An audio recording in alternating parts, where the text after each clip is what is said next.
Hello, everyone, and welcome back to the Femme Portfolio podcast. I'm your co-host, Bryn Bradshaw Mack. And I'm Rachel Hirsch. And today we have the incredible Katie Wilson, co-founder and CEO of BelliWelli. Katie, thank you for being here. Will you tell our listeners a little bit about you, your background, BelliWelli? For sure. You guys, thank you so much for having me on. I've been looking forward to this all day. I'm so honored. So I'm Katie. I'm the co-founder of BelliWelli. I co-founded the company alongside my other two co-founders, one of which is my husband, Nick, and the other, Tyson. So a little bit about BelliWelli and who we are and what we do, and I assume we'll really dig deep and get into it as the episode unfolds here. But BelliWelli makes clean, modern, delicious supplements aimed at helping customers live their best life through digestive wellness. So our belief is that the foundation of an incredible wellness and even beauty routine is a healthy gut. So started BelliWelli going on just about 3 years, three and some change. Time flies when you're having fun. Started it because I myself developed gut issues in my early 20s, and I'll spare you the TMI, but I essentially got a bout of food poisoning in Cabo and was never the same. So like a bunch of antibiotics and steroids all aimed at fixing the problem actually made my gut a whole lot worse. And I was in a, let's call it like a bad cycle where I had gut issues. I was eating a super restricted diet to deal with said gut issues, which was probably making my gut even worse. So this all started because my husband lovingly made me a snack bar that I could actually eat without stomach pain. And while that was incredible and it was the origin story, I actually really credit all of our interactions with our community in building BelliWelli, because it's what led me to realize that I was not alone. And in fact, not only was I not alone, I was part of the 80% of women in the United States dealing with gut issues day in and day out. Easy. That's a crazy stat. I was going to say that's such an incredible founding story too. The inspiration of your partner coming to your rescue and creating something that you could actually eat. And I know personally, having gone through gut issues, it feels like there is no like light at the end of the tunnel, and just everything becomes more and more challenging. That cycle and experience, I'm sure it can also relate to. Brent, it sounds like you get it. Sounds like you've had your own gut health journey, because I think that you just summed it up really well. It's a bad cycle, and then it ends up tying up a bunch of mental energy, right? Anyways, fortunately, I'm not in the same cycle, but I get to talk to people day in and day out who are, and it's a much bigger problem than I think anyone's really acknowledging. And there's clearly some great reasons as to why it's happening and why we're seeing it show up. And I think one of my early insights was realizing, as much as I wish I could be part of the big macro solution to this thing that we're talking about, which is everyone's got gut issues and no one's really talking about why or how we're going to fix it. As much as I'd love to be a part of that huge macro solution, I don't think that's where my value add is going to come in this movement. It's going to come in and giving you something, and that's taken the form of bars and supplements, to regain that quality of life so that you are not tying up so much mental energy. Can I ask a sort of unimportant, but I'm obsessed with it question? For sure. How did you come up with the name BelliWelli? Oh my gosh, it's a good story, and it's not me. So I started the business and initially called it IB Simple, and I thought I had crushed it. I was like, IBS, simple ingredients, such a good name. And fortunately, I had a lot of amazing people. And in this case specifically, it was a couple of early members of the Smart Sweets team, who I think came to me one day and they were like, super excited about the brand. We love what you're building.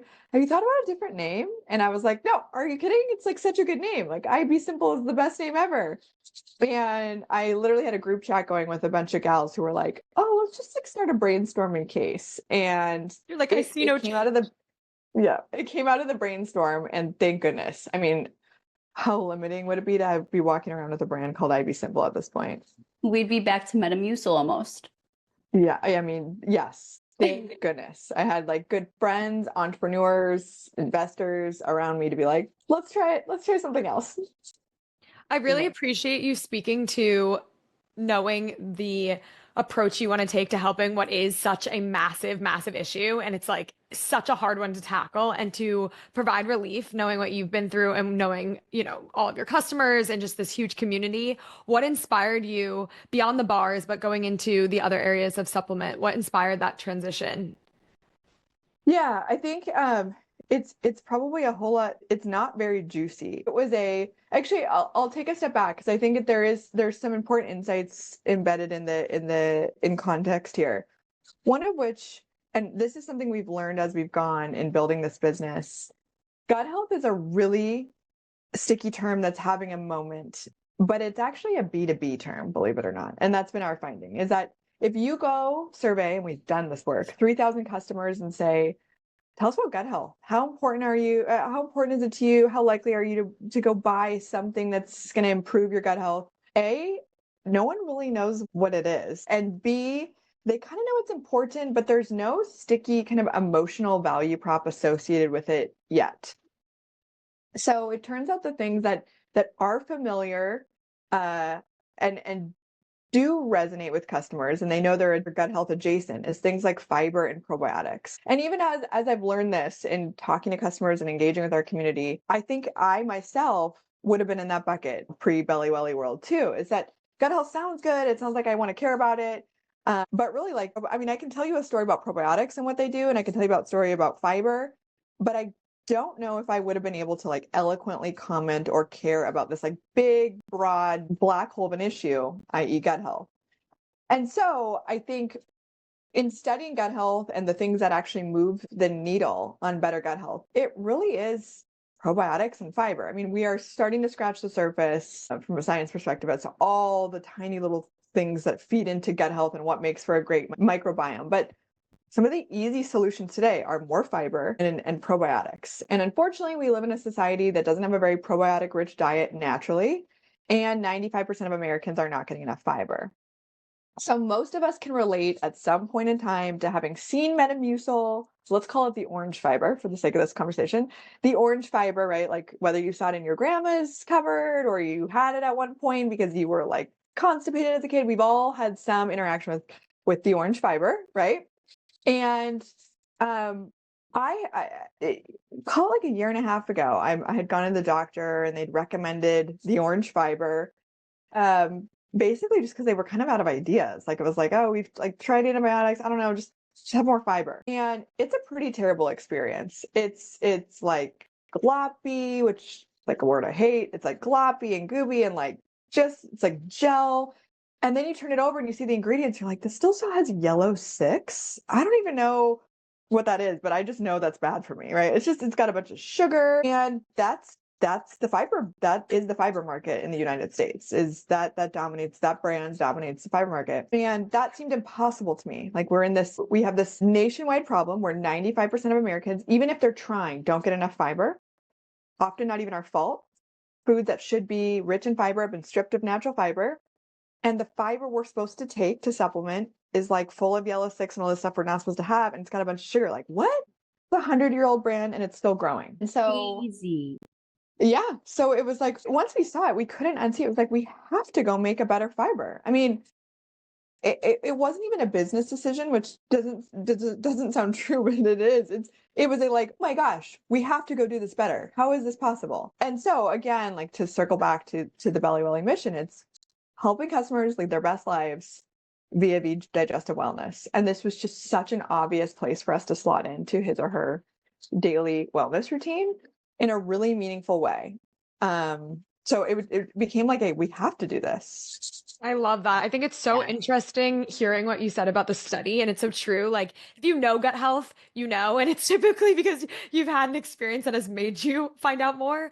But to expand that offering to be more preventative and to be more all-inclusive is incredible. Because I think to be able to provide supplements that can be woven into your day that help people hopefully never get there. We also earmarked the yellow 6. I'm obsessed with food dyes, Katie. We have a whole episode talking about food dyes. And so the fact that unprompted you brought it up, like I'm giddy on the inside right now. Yes. Love that. Love that for yellow 6. We're on Katie, it. can you talk to us a bit about how you actually went from like the 0 to 1 of, your significant other is making these bars for you, you're starting to feel better. Hopefully that was the natural cadence. But how did you actually go about starting this company alongside your founders? Yes. I mean, so there's the tactical piece, which I'm happy to talk about, but then there's like the spirit, like how do you start a business? And I actually think a I word want both. I want all. Yeah, it's like not a sexy word, but it's the most true word in my own experience. It's just relentlessness. And I honestly think, I always say about starting a business, anyone can do it. I truly believe that. It's not about what you know or who you know. It's just like, are you willing to be relentless in every sense of the word? I really mean relentless, like really relentless. Rachel, I think we've talked about that a number of times. So that is, I always say like, that's what's responsible for getting all of us, myself and my co-founders from there to here. It's just some version of relentlessness. But in terms of tactical, it's really clear. I think once you see that you have something that has clear resonance with a group of people, you feel it, right? Like you can see, you can have a business before you even have a business often. You feel that. And we felt that and knew that early on. It is an exercise, especially as a first-time founder, in putting one foot in front of the other, right? If you were like, it's always why it's like endearing and sweet when someone comes and says like, I'm going to show you my business plan. And I know I really should honor that, but I'm like, oh, none of this is going to matter. Just like put one step in front of the other, especially at the beginning. Like, I love that you've thought of it, but it just really is almost irrelevant. We went from like, okay, we got an idea in our kitchen. Let's keep making these in our kitchen, which is crazy. We transformed our entire kitchen into looking back, it's like so sketchy, but it worked. And so we got we're making hundreds of these bars in our kitchen, to raising venture capital. Our first check-in is like a really great story. Rachel, I think you've heard the story, but I reached out to a guy named Michael Costello, who at the time was very high up at Clorox, and he was nice enough to take a phone call with me. I knew nothing about the space, and I think I word vomited him for like an hour, and he said basically no words. So I was in my head like, this is just did not go well. And at the end of the call, he said, and we had not raised $1. I barely knew what venture capital was. In fact, I didn't know what venture capital was. And we left that call, or at the end of the call, he said, I want you to make what's called a pitch deck, and I want you to show me the pitch deck 1 week from now. Could you do that? Like, are you up for the challenge? And I was like, yes, I'm going to do that. And so I spent the next week making what I can only call now like a totally cringing pitch deck. And I presented it to him 1 week later, like on the hour. And again, he said barely any words, like he just nodded along politely in Zoom. And again, I was like, oh, okay, I have no idea. And at the end of the call, he said, do you have a lawyer? And I was like, nope. And he said, do you have a business bank account? I said, nope. He said, well, you need both because I'm going to wire you a check. And he wrote a really sizable check. And that, I think, that did so many things for me personally, but BelliWelli as well. It gave me the confidence to say like, you can do this. Like, why not you? And then from there, we just were really fortunate to surround ourselves with people who definitely knew what they were talking about. And we went on to raise venture capital. We built a real business. We scaled out of our kitchen. And from there, this is like a 10-hour conversation, but then, you learn as you go. You learn how to be a leader. You learn how to hire great people. You learn how to come back after mistakes. And so it's been more of the same ever since. And yeah, it's about 3.5 years ago now. It's just such an incredible story and such a good example of the relentlessness, because had you come off of that call and not followed up on the pitch deck, or like felt less than before even getting to that second conversation, who knows where the direction of the company would have gone. So it's just a really good for the listeners. And like, I know that resonates for me with a lot of personal pursuits that I'm curious about, to just like not get stuck in that imposter syndrome phase and push past it and pull together the pitch deck and pull together what you can present and just go out and see what happens, because clearly it paid off for you. So that's incredible. And it's not to say there's not a lot of paths. Like, I think there's a lot of ways into this. Just my personal experience has been like, just keep going. I love that. I want to take a second just to brag about you really quick, because Katie is so humble, but there is something so incredibly special. And I feel like you, and for anyone listening right now, can already feel it. She has this spectacular energy. She is absolutely relentless, but does it with a smile. And she doesn't think of it as like, heart, or maybe she does, and I just have no idea, but she comes to you with these brilliantly creative ideas, and you know she can execute on them because she is willing to knock down every door. She will talk to as many people to make sure she has the expertise, and she comes back. Everyone makes mistakes, and she not only comes back, but she almost makes them triumph, which is such a skill. That's And so it has nice, been Rachel. incredible to watch your journey. That's really nice. Let's add like relentless and then maybe shameless. The matchmaker with being shameless. So like, yes. Can we touch on that for a second? Will you just give us like For sure. a 2-second, because it is so cool that you are a matchmaker. Yeah, I mean, I still love matchmaking. It's still like a close, you know, it's like not, it's not BelliWelli love, but it's close. Yeah, I was a matchmaker, and then I went on to actually match in the celebrity space. And I've realized over time that I think it has less to do with dating. I just love putting people together and then like knowing something's going to happen. So it's like I still love, I mean, I love French matchmaking. I love all of it. So no, I did that for years. And the other thing, I think I was actually reflecting on this the other day, and this has only become clear to me I would say the last year, is the other thing that's incredible about matchmaking is it is the great equalizer. So you learn not to be intimidated, whether you realize you're learning it or not, by anyone, because everyone kind of like when stripped down to their core, especially when they're in a vulnerable place, like I want to find a date, I want to find the love of my life. Everyone's got the same insecurities. Everyone's mostly looking for the same thing. Everyone wants to be seen and heard, right? You grow accustomed to just interacting on a very human level. And so to this day, I think something that has worked to our advantage, and it's like where the shameless piece comes in, is there is nothing I won't ask of anyone. I really believe that, I mean, if I can like dream it, I can ask for it. It doesn't mean I'm going to guess, but like, heck yeah. And I think that actually comes from matching. I think that comes from like, everyone's kind of equal in my mind. There's no one feels intimidating because I know at their core, everyone's just really the same, like in a like a beautiful way. Everyone's the same. I love that. What great advice and anecdotes. That's like, it needs to be on repeat in my head at all times. It's so true. It's so true. That transitions really nicely. Rachel and I were talking about this week about your brand's social media presence and being very vulnerable and front and center, and how you've been a big part of that. So can you talk to us about the strategy in scaling, customer facing side of the brand? Yeah, I mean, it's changed our life, which is really cool. Like, it's changed our entire business. So to answer your question specifically, which is like, talk to us about you and being front and center and all of that. I think this is none of this is juicy or interesting or something you haven't heard before, but I've learned that it only works if it's authentic to you, right? So what ended up working for us in the end on social was me shamelessly talking to customers in Walmart and Target.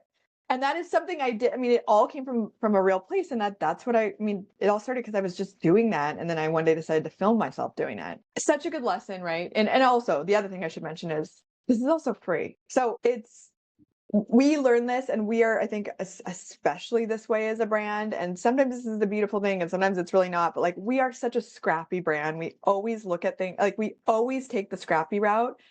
And it's become such a personal bias. It is never in our case, it is never the $100,000 campaign that it's going to work. It is going to be the thing it is going to be the thing that's like sub 10K, where your heart's in it, that's going to rip. And that just continues to be true. I mean, now there's so many clear examples of that being true. And this has been no different. And selfishly, it's been incredible because not only does it really work, but it's afforded me so many opportunities to connect with customers and spend a ridiculous amount of time in Walmart and Target. I mean, right now, 60% of my life is spent at Walmart and Target. No, that's a real stat. Amazing. Yeah. So like, I'm there till close every single night. I do not miss a night. So I have just spent this ridiculous amount of time, and I've been so close to the consumer and our product, and there's no replacement for that. That's incredible. I think it speaks to too on the like brand marketing strategy side, when you're actually speaking from the heart, from personal experience. And obviously it is as personal as it gets when you're one of the co-founders and had the story you had. That's going to resonate so much more than maybe, and you're obviously naturally a phenomenal speaker, but to then hiring someone in to like learn about the brand and craft them a story that then they go share on social media. Totally. It's very transparent as a consumer, as someone who's doing brand partnerships, like actually partnering with Yes. companies that you know and love because you're using the Yes. product and you've Yes. experienced it, mixed with Yes. the, Yes. you know, customer survey and feedback that you're able to get from being right front and center. So that's exceptional. Yes. I commend you for Yes. having, Yeah. or I should say, finding the time, not having the time, because I imagine you're stretched very Katie, she is also a mother. So she runs a full business, is a mother, and is spending all this time in the stores connecting with consumers. How do you, like, you're truly a super. I always say it's actually not. So like it has become a thing that I will never do, to sit like on a podcast or an article and say like, you just figure it out. Because that's not the answer. Or at least for me, the answer has been an incredibly supportive partner and help. Because I think it is a false narrative in the world that like you figure it out and like you just make time, because you just don't. Something has to sacrifice. So like something has to take the hit. And I'm just truly, not aligned, so fortunate to have people who have supported me on this journey. And, you know, Nick, my other co-founder, and Tyson, my other co-founder, make it possible for me to spend this time in stores. Without them, you can't. Something has to take the hit. And then, you know, Nick is an incredible parent with me but again, the answer is not like you find a way and you just figure it out. That's not been our experience. It's been like, actually, it's really hard, and you like feel guilty and all the things, and you're like, oh my gosh, hopefully this pays back. Like you go through that calculus all the time. And yeah, so I mean, I think it is hard, and I still haven't figured it out, but we like keep doing it. That's an awesome answer. I think that's perspective people really need to hear, because I will personally say I find the figure it out, make it work, like it all just falls into place. I'm like, there must be more. There must be stuff behind the scenes. It's not like, true. Yeah, it's like I think I don't get what they're talking. I mean, at least maybe they have, but like I have not. And I think that the like emotional and like the part of this that's hard and lonely, I mean, that's part of that, right? It's like you're like, oh my gosh,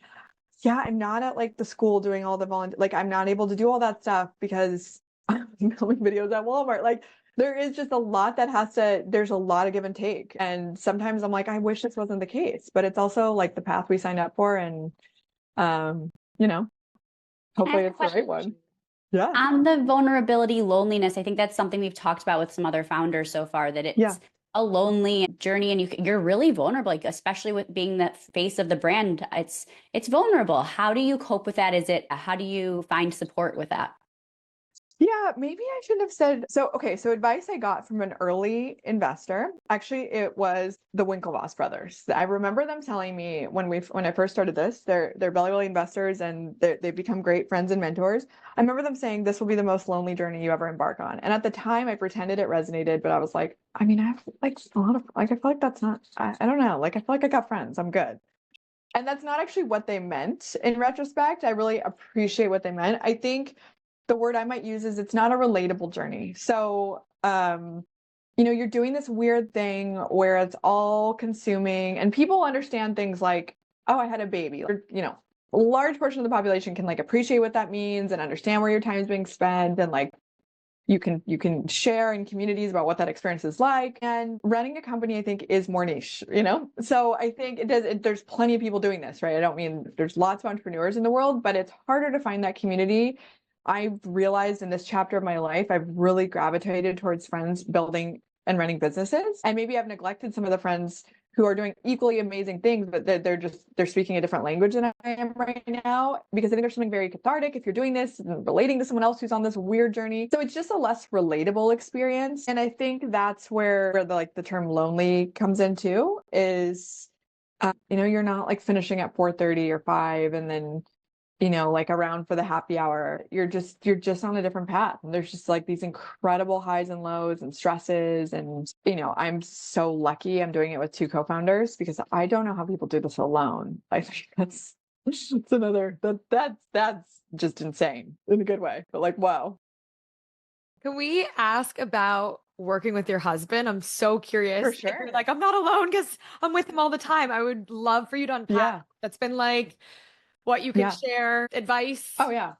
I mean, open book. I think similar to my answer about like making it work, like I think it can be super challenging. I think every day I'm like, heck yeah, I married the right person. Like, oh my gosh.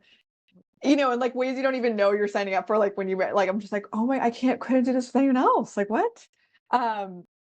So you're just every day I'm like, yes, I made such a good decision and who I married. But I think that it really works. I mean, I married someone who's so excited and proud of me, like being in the CEO role.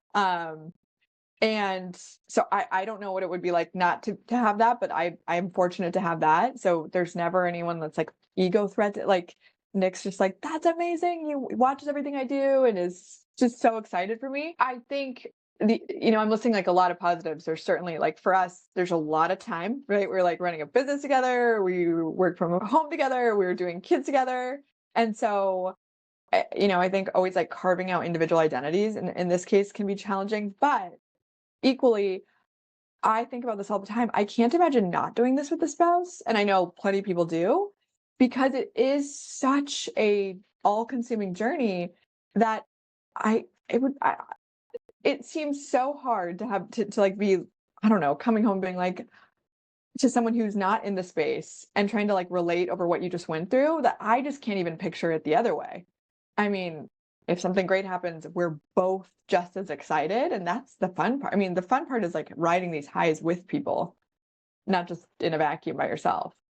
That makes me so happy to hear that he's your hype man. And I think something that Totally is very actionable for any listeners is if someone isn't supporting your journey, or when you said that about, he's like your champion in the CEO role, if you're listening and you feel surprised to hear what you just said, Katie, like, oh my gosh, how can they be that amazing? How can they be that supportive? That might be, I'll leave that with the listener. That might be a sign, because I think that those don't have to be mutually exclusive. And it doesn't need to be necessarily your partner in business, but just your partner should really be your biggest champion on any of these pursuits. Brandon, you bring up something, I think like maybe the modern day version of it is hype man, but my mom, us growing up, was always like, marry whoever you want as long as you marry someone who thinks you hung the moon, which is like such a mom phrase. Love it stuck that. with me. And I think like maybe the modern day way of putting that is like your hype person, but I think it's so true. This is like the matchmaker in me. If you like, someone should look at you, and once you like apply that filter, it's super easy to filter people out, right? It's like they have to think, you walk in the room and they're like, oh my gosh, like she is the coolest person in this room, right? And like that's so basic, but it gets so lost. I love that.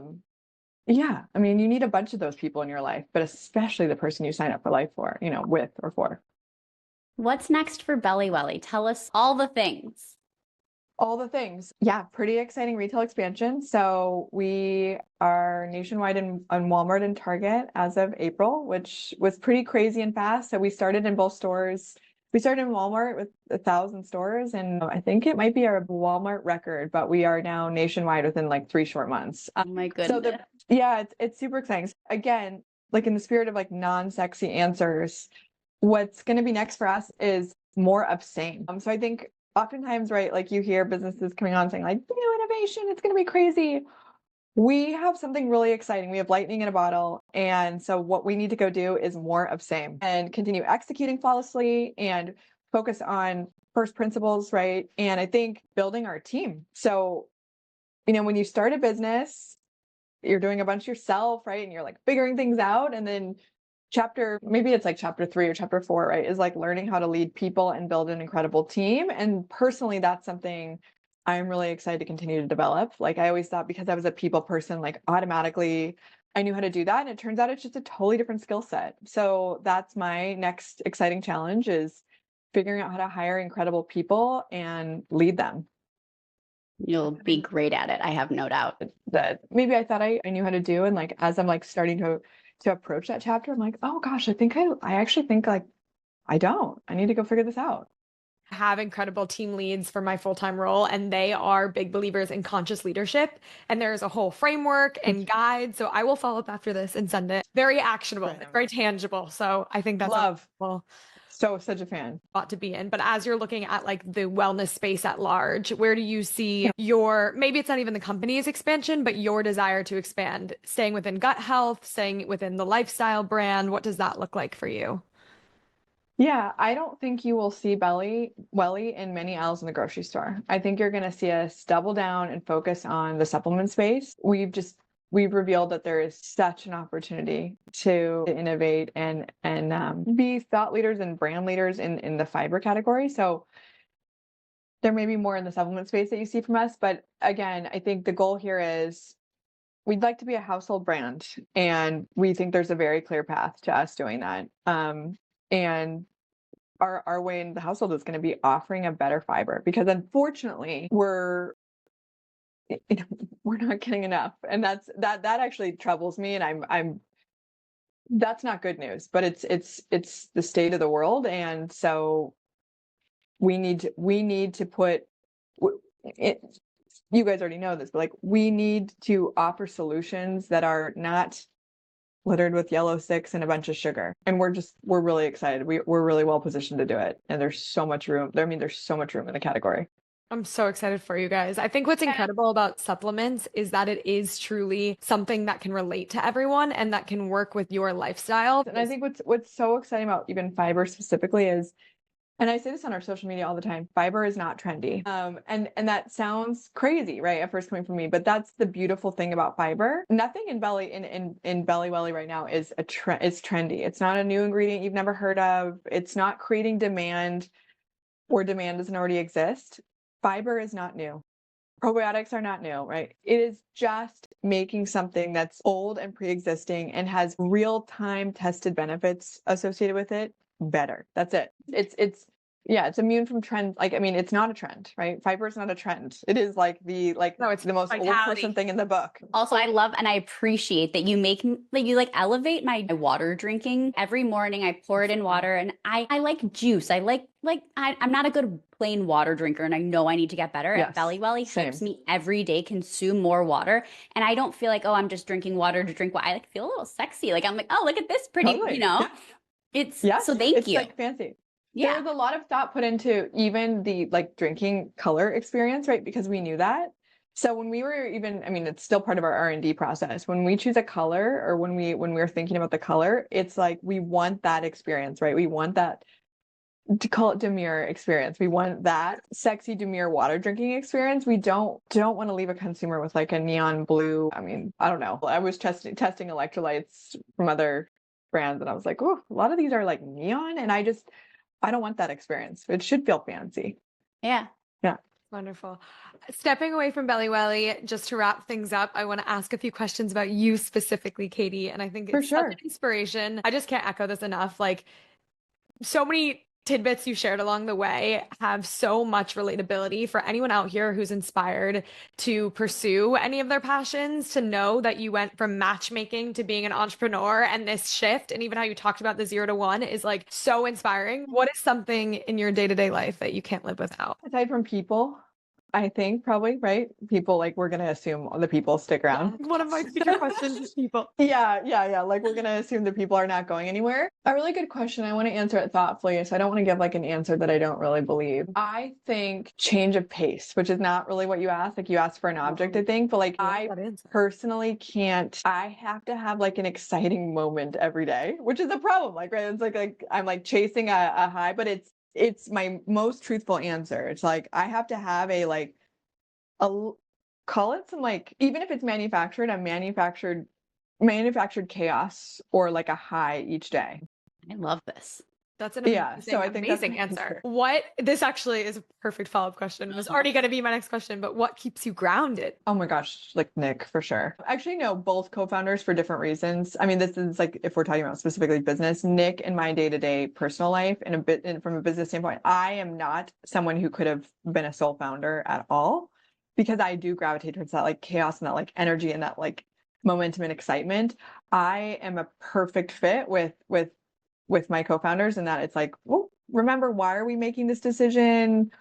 What goal does this ladder up to? So definitely people. And I think this is a really funny answer, but like living in suburbs. So it's like a very conscious choice we made.